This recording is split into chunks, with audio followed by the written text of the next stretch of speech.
হাই everyone এইটো ভিডিঅ'ত আমি SSLC আৰু SSৰ পাৰ্চেণ্টেজ কেনেকৈ উলিয়াব লাগে ডিটেইলছ আমি ডিছকাছ কৰিম যেহেতু 2021ত এক্সামটো নহল এক্সামটো কেনসেল হৈছে আৰু গোটেইকেইটা ষ্টুডেণ্টক কি অটো প্ৰমোটেড কৰি দিছে দ্যাট মিন্স আমাৰ কি হয় প্ৰমোশন কৰি দিছে মানে গোটেইকেইটাক পাছ কৰাই দিছে এতিয়া কথা হল এই যে আমাৰ অটো প্ৰমোটেড যে হল তো ইয়াৰ কাৰণে আমাৰ কিছু ফৰ্মুলা ওলাইছে কিছু নিয়ম ওলাইছে যাৰ থ্ৰুত আমি কি হয় ষ্টুডেণ্ট বিলাকৰ পাৰ্চেণ্টেজটো ক্যালকুলেট কৰিব পাওঁ তো বহুত ষ্টুডেণ্ট কনফিউজড আছে যে কেনেকৈ পাৰ্চেণ্টেজ বিলাক হ'ব আমাৰ পাৰ্চেণ্টেজটো কিমান আহিব তাৰ কাৰণে এই ভিডিঅ'টো বনোৱা হৈছে আৰু এই ভিডিঅ'ত আমি এটা আইডিয়া দিম যে ষ্টুডেণ্টটো কিমান পাৰ্চেণ্ট পাব আৰু গোটেইকেইটা ষ্টুডেণ্ট মানে যিকোনো ষ্টুডেণ্টে কি নিজৰ পাৰ্চেণ্টেজটো এটলিষ্ট উলিয়াব পাৰিব আইডিয়াটো পাব যে মোৰ ইমানখিনি পাৰ্চেণ্ট আহিব লাগে তো চোৱা প্ৰথমে আমি কি SSLC মেট্ৰিকটো আমি ক্যালকুলেট কৰি দেখাম SSLC তো ইয়াৰ পাৰ্চেণ্টেজ কেনেকৈ ক্যালকুলেট কৰা হ'ব তো যেহেতু আমাক কন্ডিশন কিছু দি দিছে যে 40% লব কৰ পৰা আমাৰ ক্লাস 9 ৰ পৰা আৰু 40% লব ক্লাস 10 ৰ পৰা আৰু বাকি 20% লব আমাৰ ইন্টাৰনেলৰ পৰা ইন্টাৰনেল মানে কি হৈছে আমাৰ ইয়াত যিবিলাক আমি মাৰ্ক কি ক্লাছত এটেন্ডেন্স আমাৰ কিমান আছে ৰেগুলাৰিটি কেনেকুৱা ক্লাছত ৰেসপন্স কেনেকুৱা তাৰ ওপৰত ডিপেন্ড কৰিব আমাৰ কি 20% টো এতিয়া কথা হল আমাৰ ক্লাস 9 ৰ তে এক্সাম হৈছে ফাইনাল এক্সাম হৈছিল বছৰেকীয়া পৰীক্ষা যেটো আছে আমাৰ তো আমি এটা এটা কৈ ক্যালকুলেট কৰি কিনে গোটেইকেইটা প্লাস কৰি দিম আমাৰ ওভাৰঅল পাৰ্চেন্টেজটো আহি যাব প্ৰথমে আমি লৈছো কি ক্লাস 9 ঠিক আছে সাপোজ কোনোবা এজন ষ্টুডেন্ট ক্লাস 9 ত 75% আছে এটো ধৰিলো হল থুলমূল এটা আমি ধৰি লৈছো যাৰ যি পাৰ্চেন্টেজ আছে ক্লাস 9 ত এটো এনেকৈ ধৰিলো হল তো আমি 75 লৈছো 75 কাৰণ 90% আছে 90 ধৰিলো হল তো 75% কিন্তু 75% ৰ কিমান পাৰ্চেন্ট লব only 40% লব তো 40% আমি ক্যালকুলেট কৰিম 40/100 এটো ক্যান্সেল 0 0 45 into 4 কিমান হৈ যায় আমাৰ 300 divided by 10 that means কিমান পাৰ্সেন্ট থাকে আমাৰ 0 0 ক্যান্সেল 30% হৈ গ'ল ঠিক আছে তেনেকুৱা আমাৰ কি ক্লাস 10 সাপোজ কোনোবা এজন ষ্টুডেন্ট ক্লাস 10 ত কেমাৰ কিমান পাৰ্সেন্ট পাইছে আমি কেনেকৈ লম যেহেতু ক্লাস 10 ত এক্সাম হোৱা নাই তো এইবিলাক মাৰ্ক কৰ পৰা লব যিবিলাক আমাৰ প্ৰি ফাইনাল কোনোবা স্কুলত প্ৰি ফাইনাল হৈছে বা কোনোবা স্কুলত হোৱা নাই তথাপি ইউনিট টেষ্ট যিবিলাক আছিল আমাৰ ইউনিট টেষ্ট বা ইভালুয়েশন যিবিলাক আছিল তাৰ পৰা কি আমাৰ মাৰ্ক বিলাক লব তো তাৰ পৰা সাপোজ কোনোবা ষ্টুডেন্ট আছে কি 80% মাৰ্ক পাইছে ঠিক আছে কিমান পাৰ্সেন্ট পাইছে 80% এটা স্কুলৰ পৰা দি দিব সাপোজ 80% এক দি দিলে ক্লাস 10 ৰ পৰা তো যদি 80% দি দিয়ে তো ইয়াৰ আমাৰ কি হয় কিমান পাৰ্সেন্ট লব লাগে ক্লাস 10 ৰ পৰা 40% তো সেম ফৰমেটত আমি উলিয়াম 80% ৰ কিমান লাগে আমাৰ 40% 100 0 0 cancel 0 0 cancel এই দুটা মাল্টিপ্লাই কৰি দিলে কি 32% ঠিক আছে তো নেক্সট আহি গ'ল আমাৰ ইন্টাৰনেল তো ইন্টাৰনেলৰ কিমান পাৰ্সেন্ট আছিল 20% ঠিক আছে ইন্টাৰনেলৰ পৰা কিমান লব 20% এটা ইন্টাৰনেলটো আমাৰ কি টোটালি স্কুলৰ ওপৰত ডিপেন্ড কৰি আছে তো আমি স্কুলত কেনেকুৱা পাৰফৰম্যান্স দেখাইছো বা আমাৰ এটেন্ডেন্স কেনেকুৱা আছে ৰেগুলাৰিটি আমাৰ ঠিক আছে নে নাই পঢ়া শুনা আমি কেনেকুৱা আদায় দিছো স্কুলত তাৰ ওপৰত ডিপেন্ড কৰি ইন্টাৰনেল মাৰ্কটো কি 20% যেটো আছে এটো আমাৰ স্কুলৰ পৰা দি দিব এতিয়া সাপোজ ধৰিলো আমি মিনিমাম এটাই ধৰিলো 70% মাৰ্ক দি দিছে ঠিক আছে ইন্টাৰনেলৰ পৰা কি 70% মাৰ্ক দিছে এটো এটা আইডিয়া লোৱা হল যাৰ যিমান দিব তাৰ ওপৰত ডিপেন্ড কৰিব তো 70% মাৰ্ক দিছে কিন্তু এই 70% এৰ আকৌ কিমান পার্সেন্ট লব লাগে 20% তো 20 divided by 100 0 0 cancel 0 0 cancel 7 আৰু 2 মাল্টিপ্লাই কৰিলে কিমান আহিব 14% তো এই গোটেইকেইটা পাৰ্সেন্টেজটো আমাৰ এড কৰি দিলে আমাৰ কি হয় SSLC ৰ পাৰ্সেন্টেজটো পাই যাম তো আমাৰ 32% প্লাস এইটো আমাৰ কি 30% প্লাস 32 প্লাস 14% তো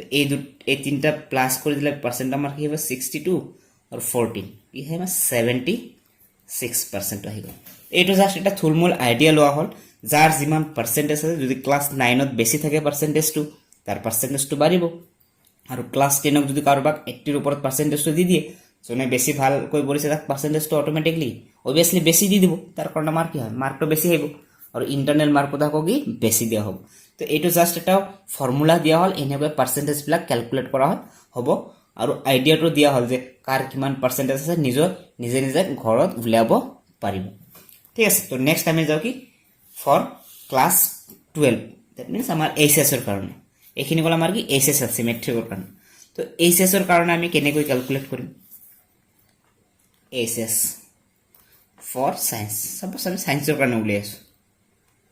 বাকি সেমে হ'ব আৰ্টছ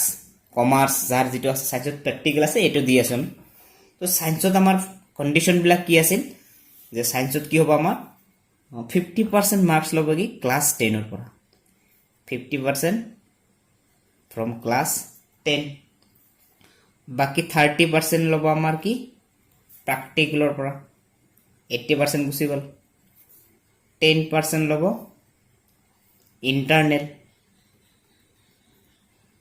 ইণ্টাৰনেল আৰু বাকি 10% থাকিল আমাৰ ক'ৰ পৰা ল'ব আমাৰ এডিশ্যনেল। এইটো এডিশ্যনেল গোটেইকেইটা ষ্টুডেণ্টক দি দিব,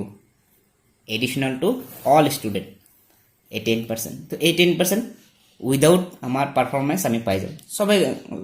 মানে কি হয় গোটেইকেইটা ষ্টুডেণ্টে কি আমাৰ এই 10% পাব এডিশ্যনেল এইটো মানে।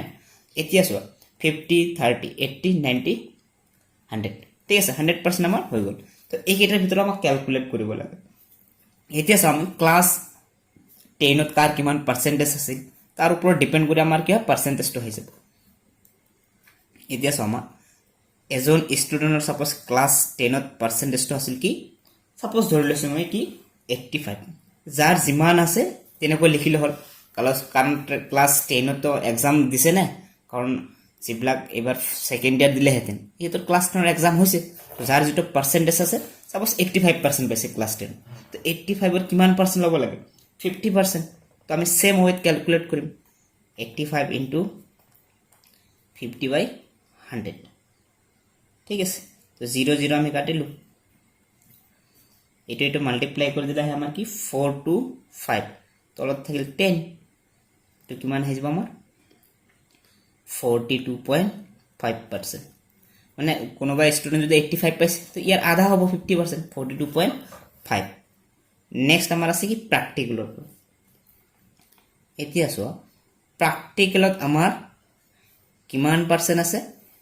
30%। এতিয়া চোৱা প্ৰেক্টিকেলত মেক্সিমাম যিবিলাক কলেজ আছে মিনিমাম মাৰ্ক দিলে আমাৰ কি হয়, কাৰণ প্ৰেক্টিকেলৰ মাৰ্ক থাকে 30, ঠিক আছে। প্ৰেক্টিকেলত কিমান মাৰ্ক থাকে 30, আৰু কলেজবিলাকত কি হয় আমাৰ মিনিমাম মাৰ্ক 25 দিয়ে আৰু।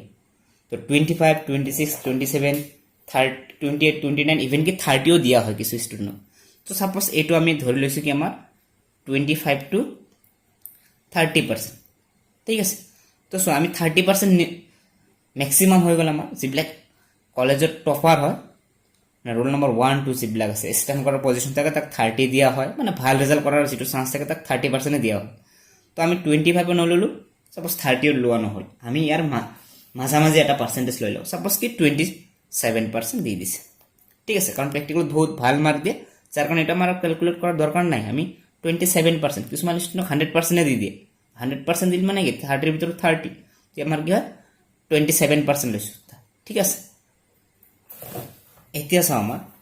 নেক্সট বাকী থাকিল কি আমাৰ ইণ্টাৰনেল।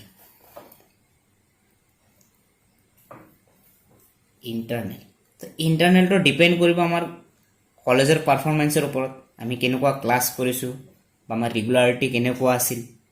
আমাৰ ইউনিট টেষ্টবিলাকত মাৰ্ক আমি কিমান পাইছোঁ তাৰ ওপৰত ডিপেণ্ড কৰি ইণ্টাৰনেল হ'ব, ঠিক আছে। ইণ্টাৰনেল পাৰ্চেণ্টেজটো মই কমেই ধৰি দি দিলোঁ, ছাপ'জ 8% এখন, ঠিক আছে। তো নেক্সট আছে আমাৰ এডিশ্যনেল। চ' এডিশ্যনেলটো আমাক কম বেছি কৰিব নালাগে, কাৰণ এইটো পাৰ্চেণ্টেজ সবকে ছেম দি দিব। এতিয়া এই গোটেইকেইটা আমি এড কৰি দিলে হ'ল। প্ৰথমটোত আমি কি পালোঁ 42.5%, দেন ছাপ'জ 27%। এইটো ডিপেণ্ড কৰিব কলেজত কিমান দি আছে। তো 25ৰ তলততো নিদিয়ে কাকো, তো 25ৰ ওপৰত দিব আমাৰ 26, 27, 28, ডিপেণ্ড কৰিব ষ্টুডেণ্টজন কেনেকুৱা আছিল, ঠিক আছে। প্লাছ 8% প্লাছ, আৰু এইটো সকলোৰে কাৰণে কি ছেম থাকিব। এইকেইটা যদি আমি প্লাছ কৰি দিওঁ আমাৰ পাৰ্চেণ্টেজটো কিমান আহি যায় 87.5। তো এইটো আমাৰ এটা কি আইডিয়াটো আহি গ'ল যে আমি কেনেকৈ পাৰ্চেণ্টেজটো কেলকুলেট কৰিব পাম বা আমাৰ ক্লাছ 10ত কিমান পাৰ্চেণ্ট আছিল তাৰ ওপৰত ডিপেণ্ড কৰি আমি কি হয় আমাৰ এটা আইডিয়া আহি যাব যে আমি এনেকুৱা এটা পাৰ্চেণ্টেজ পাই যাম মানে ডিপেণ্ড কৰিব আমাৰ প্ৰেক্টিকেলত কিমান দি আছে ইণ্টাৰনেলত কিমান দি আছে কাৰণ এই দুটাত আমি কনফাৰ্ম পাই আছোঁ কাৰণ এইটো ক্লাছ 10ত যাৰ যিমান আছে সেই হিচাপত পাৰ্চেণ্টেজ ওলাব আৰু এইটো আমাৰ কি পাৰ্চেণ্টেজ সবৰে ফিক্স থাকিব এই দুটা জাষ্ট খালি ভেৰি হ'ব যাক যিমান দিব প্ৰেক্টিকেলটো সবকে সেম নিদিয়ে ইণ্টাৰনেল সবকে সেম নিদিয়ে তো এই দুটাৰ ওপৰত ডিপেণ্ড কৰিব পাৰ্চেণ্টেজ বাঢ়িব নে কমিব যদি এই দুটাত ভাল দিয়ে পাৰ্চেণ্টেজ বহুত ভাল হ'ব যদি এই দুটাত কম দিয়ে পাৰ্চেণ্টেজটো অলপ কি কমিব তো এইটো এটা আমাৰ কি ফৰ্মেট হয় আৰু এই ফৰ্মেটতে আমাৰ কি হয় ৰিজাল্টবিলাক উলিয়াব ঠিক আছে তো আই থিংক সবৰে ইজি হ'ব আমাৰ যে যিখিনি ডাউট আছিল এই ডাউটখিনি ক্লিয়াৰ হ'ব যে আচলতে পাৰ্চেণ্টেজবিলাক কেনেকৈ কেলকুলেট কৰিব লাগে আৰু এইটোৱে আমাৰ ফৰ্মেট আৰু যাৰ যি পাৰ্চেণ্টেজ আছে এই ফৰ্মুলাত বহাই কিনে ফৰ্মেটত বহাই কিনে নিজৰ পাৰ্চেণ্টেজটো এটলিষ্ট আইডিয়াটো আহিব মই ইমানখিনি পাৰ্চেণ্ট পাম ভিডিঅ'টো ভাল লাগিলে লাইক কৰিব আৰু চেনেলত নতুন হ'লে চেনেলটো ছাবস্ক্ৰাইব কৰিব